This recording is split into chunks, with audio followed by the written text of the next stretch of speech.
जय हिंद कमांडो, स्वागत है आपका पृथ्वी डिफेंस एकेडमी में। जैसे कि मैं रोज आपके लिए नए नए क्वेश्चन लेके आया हूं, वैसे ही आज भी आपके लिए नए क्वेश्चन लेके आया हूं। जैसे कि आगामी एग्जाम आपके सामने खड़ी है।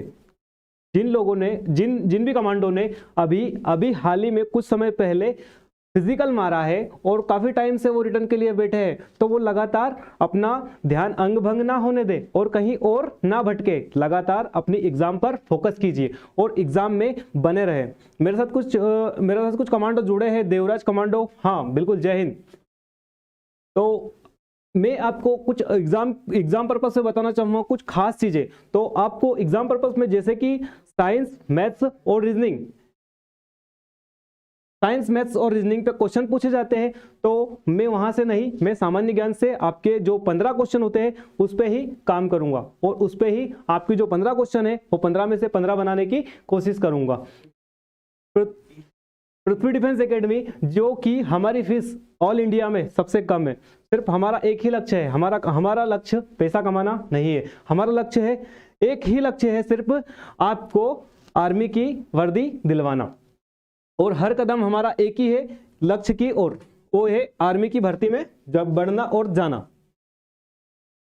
तो मैं आपके सामने लेके आया हूं कुछ जानकारियां, जो हमारी क्लास किस टाइप से होती है, कब कब होती है और उन क्लास में क्या होता है। तो जी हाँ, साइंस की जो पहली क्लास होती है वो सुबह 8 से 9, जिसमें राहुल सर ऑल सब्जेक्ट पढ़ाएंगे।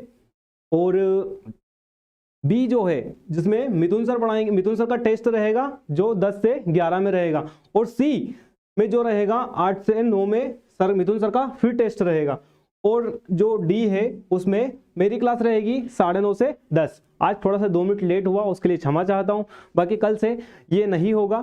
और अब आते हैं अपन जल्दी से OMR सीट पे। तो OMR सीट पे मेरा आंसर जो लगा है वो बी लगा है।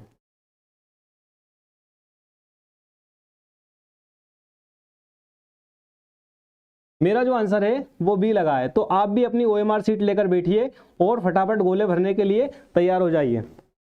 तो हाँ, जैसे कि आप सभी कमांडो हो और आप सभी कमांडो अपनी गन लेकर बैठिए, जहां मेरा क्वेश्चन बनता है फट से उसे उड़ा दीजिए। और ऐसे के ऐसे ही अपने को करना है एग्जाम में, क्योंकि एग्जाम हमें पास करना है। तो हम बढ़े आगे।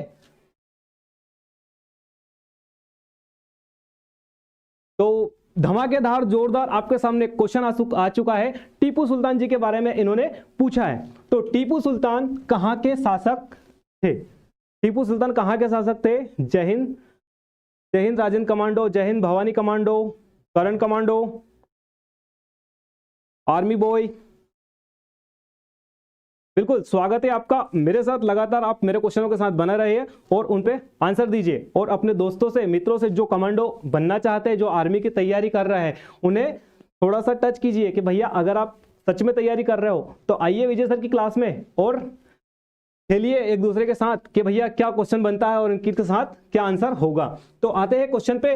टीपू सुल्तान कहां का शासक है? मगध, मैसूर, हैदराबाद, विजयनगर। एक बार फिर बोलूंगा आपके सामने क्वेश्चन, टीपू सुल्तान कहां का शासक है? मगध, हैदराबाद, मैसूर, विजयनगर। तो बताना चाहूंगा कि जो टीपू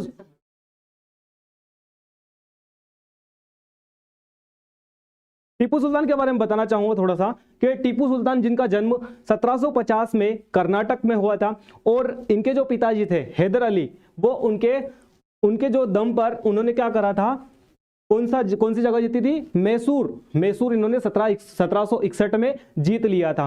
और 1790 में इनसे जो टीपू सुल्तान जी है, इनसे अंग्रेज परेशान थे, क्योंकि ये आए दिन कुछ ना कुछ युद्ध करते रहते थे। 1790 में इन्होंने अंग्रेज को एक भयंकर युद्ध हराया था और इसी के कारण से उन्होंने इसका बदला 1799 में इनसे लिया, जहां पर इनको जंगल में फांसी दे दी गई, वहां इनकी मृत्यु हो गई। तो ये जो शासक थे वो कहां के शासक होंगे? मैसूर के। और बताना चाहूंगा कि हैदर अली इनके पिताजी, और ये मतलब टीपू जी, इन दोनों ने लाल बाग की स्थापना करवाई थी बेंगलोर में। बढ़ते हैं नेक्स्ट क्वेश्चन की ओर। भारत का दादा ग्रैंड ओल्ड मैन के नाम से किसे जाना जाता है?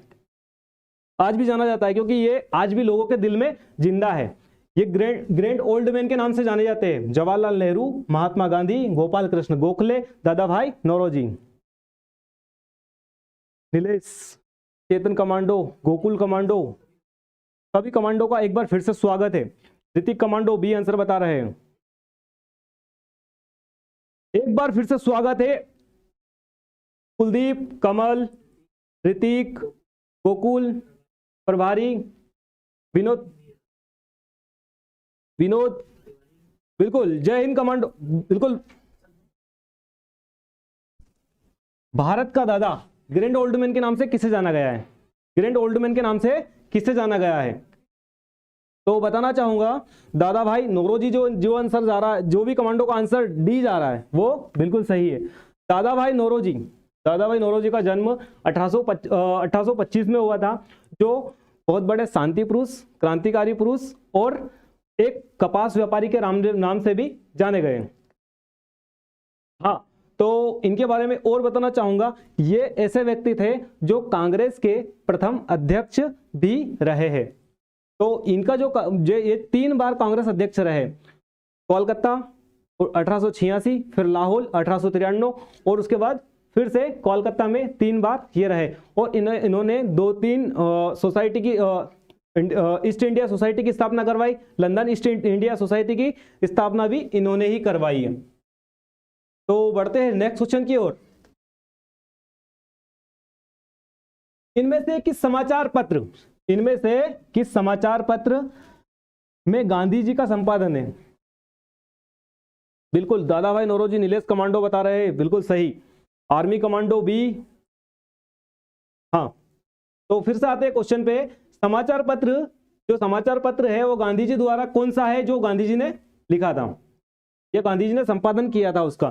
तो वो है नवजीवन, गुजरात टाइम्स, मराठा या जनसत्ता। तो गांधी जी जो है इन्होंने हरिजन, जनसत्ता, सॉरी जनसत्ता नहीं है,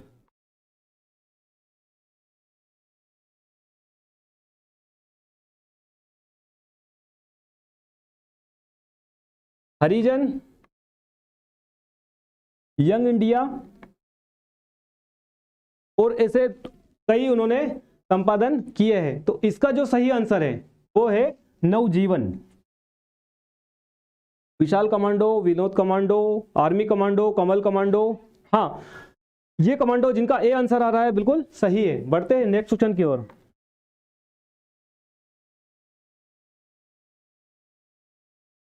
मैं जो बोल रहा हूं उसको ध्यान से सुनना है और देखना भी है। स्वराज मेरा जन्म सिद्ध अधिकार है, स्वराज मेरा जन्म सिद्ध अधिकार है और मैं इसे पाकर रहूंगा, यह नारा किसने दिया था? लोकमान्य तिलक, महात्मा गांधी, सरदार वल्लभ भाई पटेल या Lala Lajpat Rai? Hrithik commando, army boy, Kuldeep commando,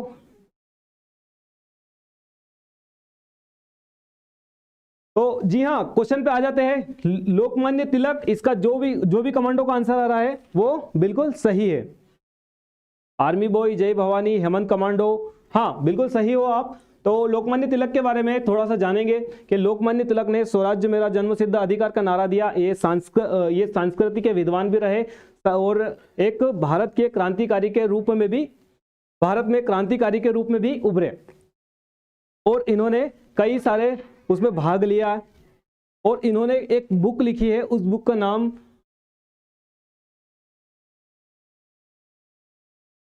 बढ़ते हैं नेक्स्ट क्वेश्चन की ओर। लाइफ डिवाइन पुस्तक के लेखक कौन है? लाइफ डिवाइन पुस्तक के लेखक कौन है? अब्दुल कलाम आजाद, जवाहरलाल नेहरू, अरविंद घोष, मुकुल राज? लाइफ डिवाइन पुस्तक लेखक के कौन है? अब्दुल कलाम आजाद, जवाहरलाल नेहरू, अरविंद घोष, मुकुल राज, आनंद?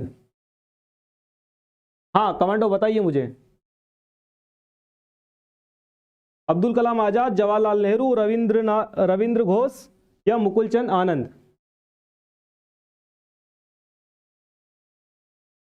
Kamal, Hemant commando, Kuldeep commando, Vinod commando, Sushil commando? तो जो भी कमांडो का आंसर बी सी आ रहा है, अरविंद घोष, वो बिल्कुल सही है। बढ़ते नेक्स्ट क्वेश्चन की ओर। अंडमान निकोबार द्वीप, अंडमान निकोबार द्वीप कहाँ स्थित है? तो प्रशांत महासागर, अरब सागर, बंगाल की खाड़ी या हिंद महासागर? सुरेश कमांडो ए बता रहे हैं। अंडमान निकोबार द्वीप समूह, अंडमान निकोबार द्वीप समूह के बारे में बताऊं तो जैसे कि मैंने द्वीप समूह के बारे में बताया था, द्वीप के बारे में बताया था। द्वीप मतलब ऐसी जगह, एक गोली जगह और इसके आसपास भरा हुआ पानी, उसे कहते हैं द्वीप। तो हाँ, अंडमान निकोबार द्वीप की बात हुई है। तो इस टाइप से यहां पर इस टाइप से कुछ भारत का मैप बना हुआ है और यहां पर इन जगह पर ये जो है अंडमान निकोबार द्वीप समूह है। यहां पर कितने द्वीप है? करीब करीब छोटे बड़े मिलाकर करीब 300 द्वीप यहाँ पर है। और इन द्वीपों को ही क्या कहते हैं? अंडमान निकोबार द्वीप समूह। और इनकी जो राजधानी है वो है पोर्ट ब्लियर। अरब सागर कमांडो, ऋतिक का आंसर आ रहा है नहीं, अरब सागर इसका आंसर नहीं है। ये जो आता है यहाँ पश्चिम बंगाल आता है, पर पश्चिम बंगाल से पहले इसके पास जो आता है वो हिंद महासागर आता है। क्वेश्चन इजी है पर थोड़ा सा समझ के पढ़ना है और आसान, थोड़ा सा देख के पढ़ना है। तो इसका जो सही आंसर है, ध्यान दे के पढ़ना है, इसका जो सही आंसर है वो है हिंद महासागर। और यहाँ की राज्य भाषा हिंदी और अंग्रेजी है।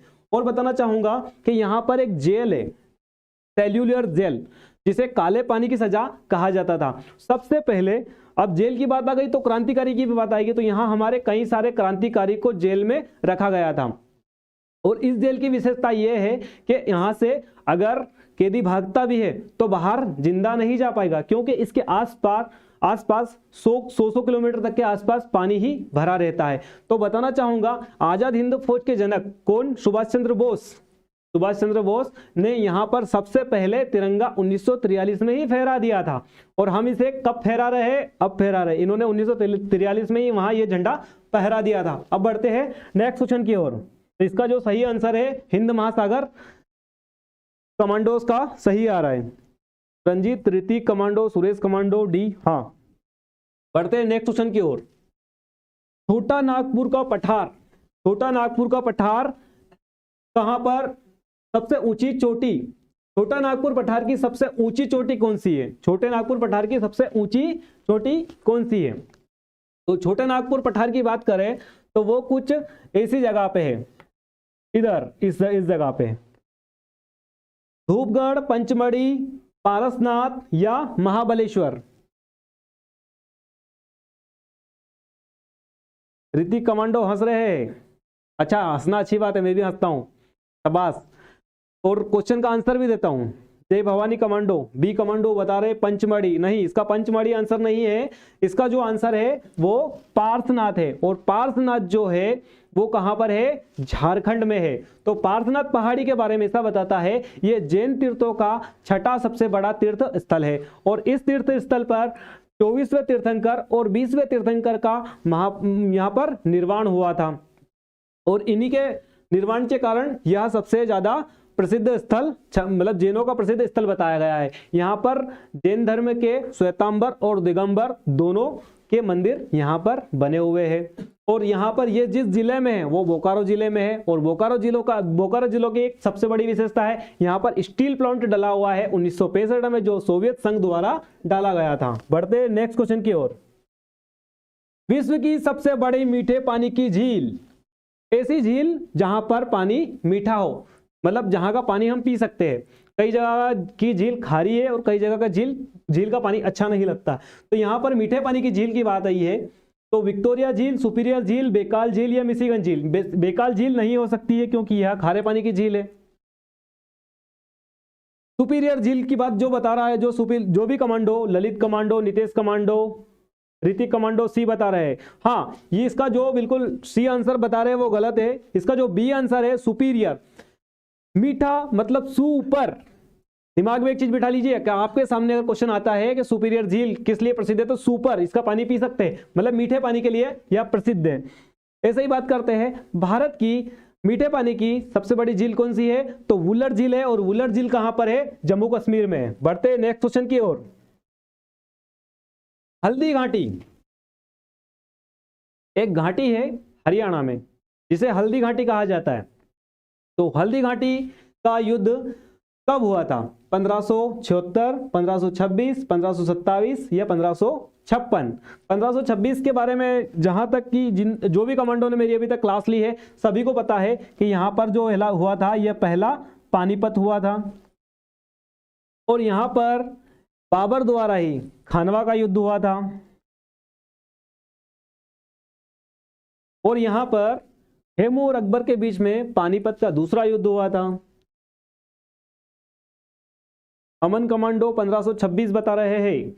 पानीपत का युद्ध नहीं पूछा है मैंने पूछा है हल्दी घाटी का युद्ध कब हुआ था। देवराज कमांडो 1576, कमल सिंह कमांडो 1576, विनोद पाल कमांडो ये बता रहे हैं 1576। तो हाँ, ये जो 1576 में यह युद्ध हुआ था महाराणा प्रताप और अकबर के मध्य हुआ था। इसमें अकबर की सेना का जो महत्व संभाला था वो मानसिंह ने संभाला था। मतलब हमारे ही घर वाले हमारे घर को लुट जाते हैं, तो इसलिए इस चीज का यही करा इन्होंने। यहाँ पर मानसिंह ने इसका सहयोग करा और महाराणा प्रताप हारे गए।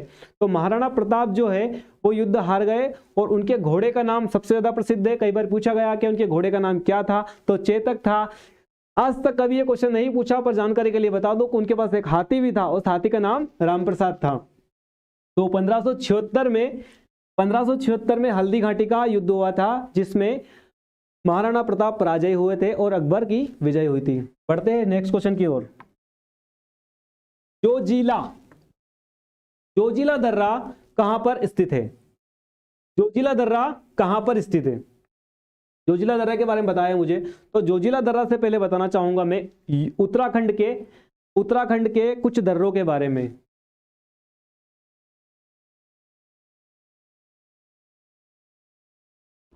सर को क्या हो गया, नीलिमा लिख दिया आज। नीति दर्रा,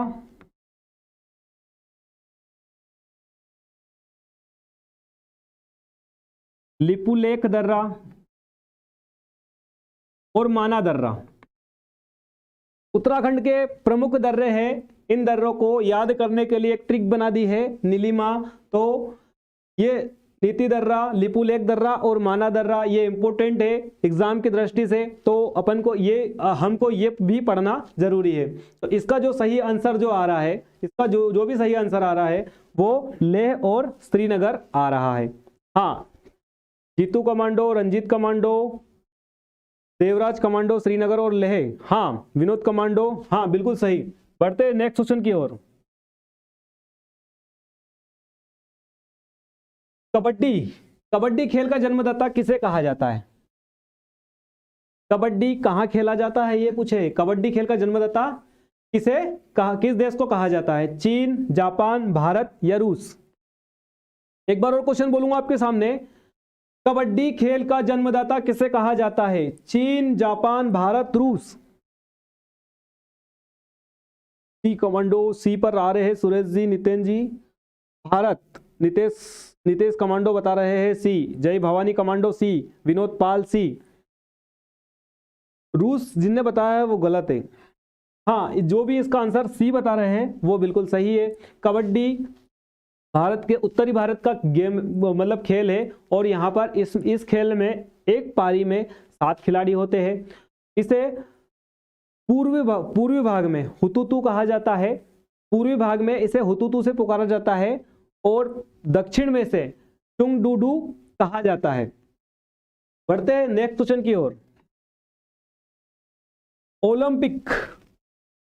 ओलंपिक चिन्ह का क्या अर्थ है?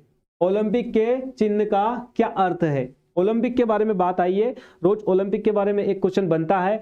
इससे ध्यान लगाए कि ओलंपिक के बारे में ऐसा पढ़ना है कि ओलंपिक से अगर एक भी क्वेश्चन कहीं से भी पूछ ले, कभी से भी पूछ ले कि ओलंपिक की शुरुआत कब हुई थी और अभी लास्ट टाइम ओलंपिक कब हुआ और इस बीच में ओलंपिक में भारत ने कितने मेडल जीते, अन्य ऐसा कौन सा देश है जिसने सबसे ज्यादा मेडल जीते, ऐसा कौन सा देश है जिसमें भाग लिया पर एक भी मेडल नहीं जीता।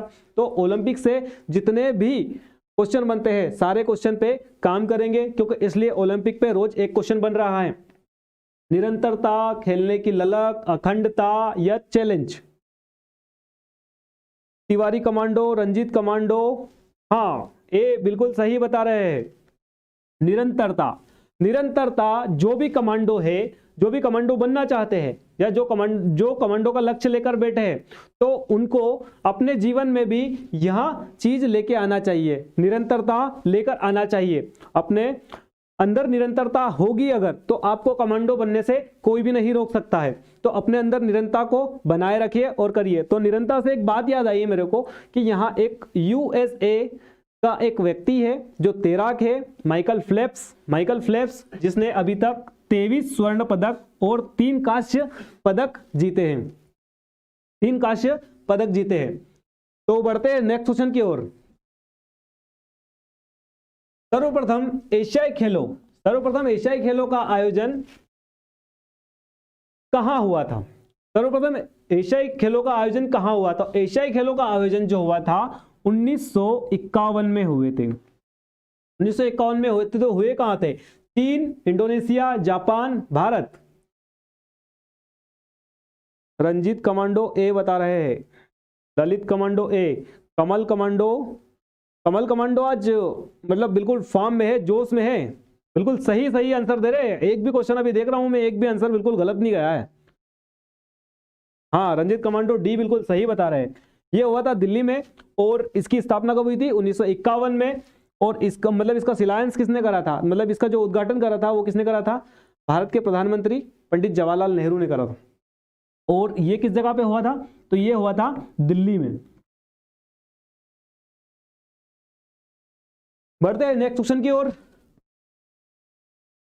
The race of my life. जो भी कमांडो, जो योद्धा इंडियन आर्मी की तैयारी कर रहे हैं, वो इस बुक से एक बार रूबरू जरूर होए और इनकी जो मूवी बनी है उससे भी एक बार जरूर देखें। अगर आपने एक बार देख ली है तो एक बार और देखें, इसमें हर बार कुछ नया सीखने को मिलता है। तो the race of my life की किसकी आत्मकथा है? हिमा दास, पीटी उषा, मिल्खा सिंह या इनमें से कोई नहीं? Milkha Singh, Vijay Kushwaha, commando C, MR Tiwari D, C. Good, शाबाश कमांडो। मुझे ऐसा लगता है कि सभी आप कमांडो हो और सभी आप अपने लक्ष्य के प्रति बिल्कुल सजग हो, एकाग्र हो और बिल्कुल सही आंसर जा रहा है। हाँ, तो बताना चाहूंगा कि ये जो the race of my life, आपकी जिंदगी में भी रेस लाइए तो आपकी भी लाइफ बनेगी और आपकी भी एक आत्मकथा लिखी जाएगी, जिन्हें फ्लाइंग सिख के नाम से जाना जाता है। तो इनके बारे में थोड़ा सा बताऊंगा। 1929 में इनका जन्म हुआ था। 1958 में इन्होंने एशियाई में स्वर्ण पदक जीता, एशियाई गेम्स में स्वर्ण पदक जीता। 1960 में भारत और पाकिस्तान के बीच मैत्री दौड़ दौड़ी गई, उसमें भी यह जीत के आए। वहां पर उनको यह उपाधि मिली थी, 10 सिख के नाम से इन्हें यह उपाधि दी गई थी वहां के प्रधानमंत्री द्वारा। और बढ़ते हैं नेक्स्ट क्वेश्चन की ओर। हरियाणा हरिकेन के नाम से किसे जाना जाता है? हरियाणा हरिकेन के नाम से किसे जाना जाता है? कपिल देव, विजेंद्र सिंह, साइना नेहवाल, सचिन तेंदुलकर। हरियाणा हरिकेन के बारे में बताना चाहूंगा कि 1983 में वर्ल्ड कप हुआ था इंडियन क्रिकेट टीम का। इसमें यह कप्तान थे और ये इनके ही कारण और इनके साथ जो प्लेयर थे और इनकी एकता के कारण यह पदक इन्होंने वर्ल्ड कप जीता था। तो यह कौन थे? ये थे हरियाणा के हरिकेन, जिन्हें कहा जाता है कपिल देव। इन्होंने बहुत सारे छक्के दागे थे। अब आपकी बारी है कि अगर आप मेरे क्वेश्चन पे लगातार छक्के दागते हो तो आपका सिलेक्शन पक्का है। तो बढ़ते हैं नेक्स्ट क्वेश्चन की ओर। ये एक पूर्व भारतीय क्रिकेटर कप्तान थे। बढ़ते हैं नेक्स्ट क्वेश्चन की ओर। पद्मश्री पुरस्कार पाने वाला प्रथम भारतीय अभिनेत्री कौन है? पद्मश्री पुरस्कार पाने वाली प्रथम भारतीय अभिनेत्री कौन है? स्मिता पाटिल, नरगिस दत्त, मीना कुमारी, मधुबाला। रवि कमांडो ए, कमल कमांडो ए, रंजीत कमांडो ए, नहीं ये विजय कमांडो ए, देवराज कमांडो ए, हाँ, तो इसका जो सही आंसर है वो नरगिस दत्त है, और नरगिस दत्त एकमात्र ऐसी महिला है जो राज्यसभा में सदस्य भी बनी। और ये जो पद्मश्री पुरस्कार है ये भारत का चौथा बड़ा पुरस्कार है, और इस पुरस्कार की स्थापना 1954 को हुई थी। और यह पुरस्कार नरगिस दत्त को ये इनके फिल्म क्षेत्र के लिए मिला था। और इनकी कई सारी मूवी है जिसमें मदर इंडिया फेमस है, आप मदर इंडिया देखिए। बढ़ते हैं नेक्स्ट क्वेश्चन की ओर। द्रोणाचार्य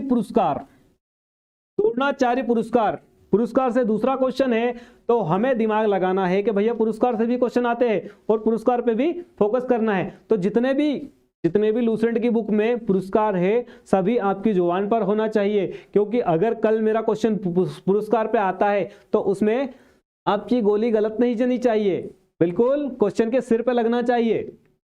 तो द्रोणाचार्य पुरस्कार किसे दिया जाता है? प्रख्यात सर्जन, प्रसिद्ध कलाकार, sport coach, engineer. Vinod commando, Tiwari commando, Nitesh commando, Hrithik commando, हाँ जी हाँ कमांडो, स्पोर्ट कोच के लिए यह दिया जाता है, स्पोर्ट कोच के लिए दिया जाता है। जैसे अभी हाल ही में 2021 में राष्ट्रपति द्वारा यह पुरस्कार दिया गया सरकार को, मतलब सरकार नाम का एक व्यक्ति है, मतलब हॉकी टीम का खिलाड़ी है, उनको दिया गया है अभी 2021 में। और इसके अलावा सरपाल जो हॉकी टीम के कप्तान है उनको भी यह पुरस्कार दिया गया है। बढ़ते हैं नेक्स्ट क्वेश्चन की ओर। सितारा देवी का संबंध किससे है? मणिपुर नृत्य से, कथक नृत्य से, गरबा नृत्य से, हिंदुस्तानी गायन से। बी आंसर बता रहे हैं एमआर तिवारी, सी बता रहे हैं गरबा नहीं है। कमल कमांडो, हाँ अगर आप रंजित कमांडो सी नहीं, इसका आंसर जो सही आंसर है वह है कथक। और कथक कहाँ का नृत्य है? केरल का। और सितारा देवी बहुत पहले डांस करती, मतलब नृत्य करती थी, और इन्हें नृत्य की सम्राज्ञी कहा है रविन्द्रनाथ टैगोर जी ने। इसीलिए इन्होंने जब ये 16 साल की उम्र में डांस करती थी या तो उस समय यहाँ रविन्द्रनाथ टैगोर ने इन्हें नृत्य सामग्री सम्राज्ञी का उपाधि दी है। बढ़ते हैं नेक्स्ट क्वेश्चन की ओर। 13 ताली क्या है? 13 ताली लोक नृत्य है। 13 ताली लोक नृत्य कहाँ का है? तो इसमें ज्यादातर कमांडो हमारी पीडीए टीम में बैठे हैं इस स्टेट से, तो इसका आंसर मैं उनसे ही चाहूंगा कि वो फटाफट दें मुझे इसका आंसर। केरल, राजस्थान, मध्य प्रदेश, तमिलनाडु। सुशील यादव कमांडो का आप राजस्थान से हो? हाँ जी हाँ, इसका बिल्कुल सही, राजस्थान बिल्कुल सही आंसर है। ये एक नेशन नृत्य है जो हाथ में 2 छड़ियाँ होती है, जो घुटने पर बैठकर ऐसे ऐसे औरतें घुमाती रहती है। और 13 ताली के बारे में इसलिए बताया कि 13 तालियां बजाती है और 13 वो कुछ पहनती है और उससे करती है। तो बढ़ना चाहेंगे नेक्स्ट क्वेश्चन की तरफ।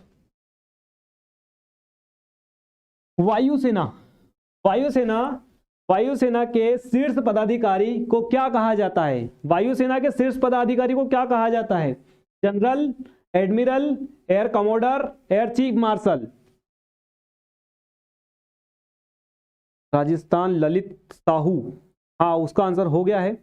नेक्स्ट क्वेश्चन की ओर बढ़ गए हैं हम। राजकुमार कमांडो बी बता रहे एडमिरल, सुशील कमांडो सी एयर कमांडर, नितेश हाँ, इसमें जिस भी कमांडो का आंसर डी आ रहा है एयर चीफ मार्शल इसका सही आंसर है। और इसके बारे में बताना चाहूंगा कि वायुसेना 8 अक्टूबर को वायुसेना दिवस मनाया जाता है। 8 अक्टूबर को वायुसेना दिवस के रूप में मनाया जाता है। और इसके जो अभी ये है एयर चीफ मार्शल, तो वो कौन है? विवेक राम चौधरी, लिख लीजिए विवेक राम चौधरी। ये कौन है? अभी वायुसेना के एयर चीफ मार्शल। बढ़ते हैं नेक्स्ट क्वेश्चन की ओर। 8 अक्टूबर 1932 हाँ ठीक है, 1932 जैसे कि मैंने थल सेना के बारे में बताया है, इसकी सही जानकारी निकाले आशीष कमांडो। विश्व उपभोक्ता दिवस, विश्व उपभोक्ता दिवस कब मनाया जाता है? विश्व उपभोक्ता दिवस कब मनाया जाता है? 15 मार्च, 28 अप्रैल, 27 सितंबर, 10 दिसंबर। तो इसका सही आंसर, विश्व उपभोक्ता की बात हुई है, राष्ट्रीय उपभोक्ता की बात नहीं हुई है, विश्व उपभोक्ता की बात हुई है। छोटे कमांडो ए, एमआर तिवारी कमांडो ए, हाँ 15 मार्च इसका बिल्कुल सही आंसर है। विश्व उपभोक्ता दिवस कब मनाते हैं? 15 मार्च को। और 27 दिसंबर को जो मनाते हैं वो राष्ट्रीय उपभोक्ता दिवस के रूप में मनाया जाता है, क्योंकि 27 दिसंबर 1986 को ही इसकी हमने शुरुआत करी थी, हमारा एक्ट पास हुआ था, इसलिए हम विश्व उपभोक्ता दिवस 27 दिसंबर को मनाते हैं और पूरे विश्व में इसको 15 मार्च को मनाते हैं। बढ़ते हैं नेक्स्ट क्वेश्चन की ओर। भारत का राष्ट्रीय आदर्श क्या है? भारत का राष्ट्रीय आदर्श क्या है? जैसे कि इसके बारे में बता चुका हूं मैं पिछली क्लास में, सत्यमेव जयते, वंदे मातरम, जय जवान जय किसान या जय हिंद। जय हिंद से बताना चाहूंगा कि जय हिंद का नारा सबसे पहले सुभाष चंद्र बोस जी ने दिया था। सत्यमेव जयते, हाँ एमआर तिवारी, आशीष, जय भवानी, छोटे कमांडो, हाँ जो भी कमांडो का ए आंसर है सत्यमेव जयते, बिल्कुल सही आंसर है सत्यमेव जयते, जो मुंडको उपनिषद से लिया गया है। कहां से लिया गया है? मुंडको उपनिषद से लिया गया है। बढ़ते हैं, और इसमें है सत्य की जय, सत्य की जय के बारे में बताया है इसमें। बढ़ते हैं नेक्स्ट क्वेश्चन की ओर। अरावली पर्वत, अरावली पर्वत का सर्वोच्च शिखर, अरावली पर्वत का सर्वोच्च शिखर कौन सा है? गुरु शिखर, शेर शिखर, अमरकंटक या इनमें से कोई नहीं? एक बार क्वेश्चन फिर बोलूंगा, अरावली पर्वत, अरावली पर्वत की बात हुई है, अरावली पर्वत का सर्वोच्च शिखर कहलाता है गुरु शिखर, शेर शिखर, अमरकंटक या इनमें से कोई नहीं? तो ये जो पर्वत है ये कहां पर है? राजस्थान, पंजाब, हरियाणा, ये उस श्रेणी में आते हैं। तो ये जो भी आएगा इसका आंसर अमरकंटक, एमआर तिवारी सी नहीं, इसका सही आंसर जो है वो है गुरु शिखर। यहां पर एक भगवान विष्णु की याद, भगवान विष्णु का दूसरा अवतार त्रातेश्वर मंदिर यहां पर है, जो कि राजस्थान में है और इसकी ऊंचाई 1722 मीटर है। यह राजस्थान का सबसे ऊंचा पर्वत है। बढ़ते हैं नेक्स्ट क्वेश्चन की तरफ। पुनर्जागरण, पुनर्जागरण का प्रारंभ कब हुआ था? तो पुनर्जागरण का जनक जो कहा जाता है दांते को कहा जाता है, दांते को कहा जाता है। और ये कब हुआ था? तो 1260 से 1300 के समथिंग तक रहे थे, और दांते जो थे एक महान कवि थे। तो पुनर्जागरण प्रारंभ कहां से हुआ था? तो इटली से इसका प्रारंभ हुआ था। बढ़ते हैं नेक्स्ट क्वेश्चन की तरफ। राष्ट्रपति, राष्ट्रपति द्वारा महान्यायवादी की नियुक्ति किस अनुच्छेद में है? महान्यायवादी की नियुक्ति अनुच्छेद 76, अनुच्छेद कुछ भी नहीं, अनुच्छेद 80, अनुच्छेद 52। हाँ तो कमांडो, जैसे कि मैं रोज आपको एक संविधान से क्वेश्चन लेकर आता हूं आपके सामने, और संविधान से क्वेश्चन राष्ट्रपति पर ही ज्यादा क्यों बनते हैं? तो राष्ट्रपति पर हम इसलिए ज्यादा गहन से चर्चा करते हैं क्योंकि राष्ट्रपति एक ऐसा मुद्दा है, राष्ट्रपति एक ऐसा है जहां से क्वेश्चन कहीं से बनी ही जाता है, क्योंकि राष्ट्रपति ही मतलब पूरे संविधान का एक महत्वपूर्ण अंग है। क्योंकि राष्ट्रपति जो है वहां पर राष्ट्रपति द्वारा सारे सिग्नेचर किए जाते हैं और राष्ट्रपति ही पूरे संविधान की मतलब मुख्य रेखा है। तो जैसे कि बताऊंगा कि भारत के जो प्रथम राष्ट्रपति है डॉक्टर राजेंद्र प्रसाद है, और अभी जो है रामनाथ कोविंद है, जो कि बिहार के शाजापुर जिले से है।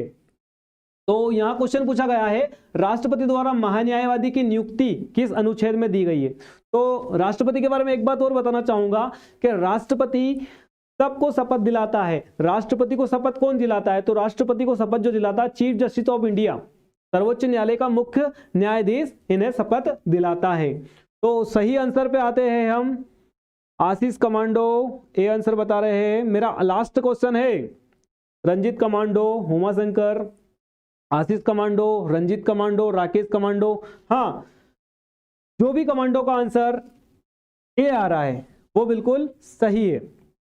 जैसे कि राष्ट्रपति के बहुत सारे कार्य होते हैं और राष्ट्रपति का सिर्फ मुख्य कार्य होता है उसका हर जगह हर सिस्टम पे एक साइन करना, और उनकी साइन अगर नहीं होगी तो कोई भी बिल पास नहीं होगा, और उस बिल को पास करवाने के लिए राष्ट्रपति के सिग्नेचर जरूरी है। जैसे कि राष्ट्रपति को अनुच्छेद 52 से लेकर 62 तक बताया गया है, और अनुच्छेद को 354, 356 और 358 में भी बताया गया है, और यहाँ पर 76 में, 80 में कई जगह पर राष्ट्रपति के अलग अलग कार्य के लिए राष्ट्रपति को अलग अलग तरीके से याद किया है।